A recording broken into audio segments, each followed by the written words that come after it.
எமக்கான மூச்சுக்காற்றை நாங்களே சுவாசிப்பது போல, எமக்கான உணவை நாங்களே எடுத்து உண்பது போல, எமது உரிமையை, எமது விடுதலையை நாங்களே போராடி பெறுவது என்ற உயர்ந்த நோக்கோடு களத்திற்கு வந்த பிள்ளைகள் உங்கள் பிள்ளைகள்.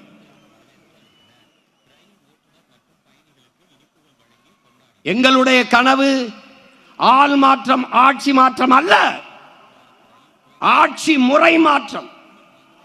அதனால்தான் அடிப்படை அமைப்பு அரசியல் மாற்றம் எங்கள் இலக்கு என்ற முழக்கத்தை முன்வைத்து களத்திலே நிற்கிறோம். கட்டிய கட்டடத்திற்கு வெள்ளையடிக்க வந்த சீர்திருத்தவாதிகள் அல்ல, அந்த கட்டடத்தை இடித்துவிட்டு புத்தம் புதிதாக புதிய ஒரு கட்டடத்தை கட்ட வந்த புரட்சியவாதிகள் நாங்கள்.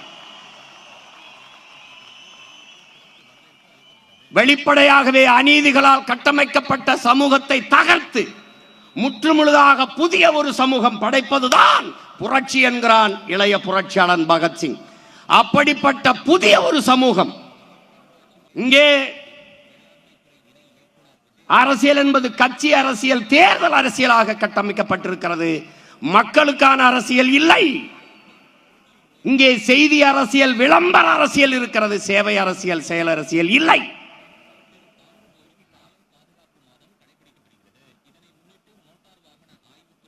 இங்கே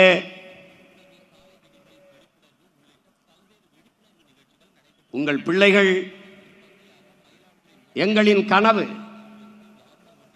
எங்களின் இலக்கு, எங்கள் திருநாட்டில் எங்கள் நல்லாட்சியே.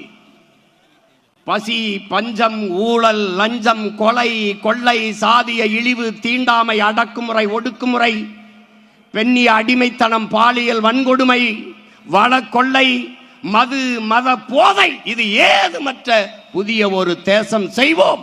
மக்கள் புரட்சியால் அதை உறுதி செய்வோம் என்ற பெருங்கனவோடு களத்திற்கு வந்த பிள்ளைகள்.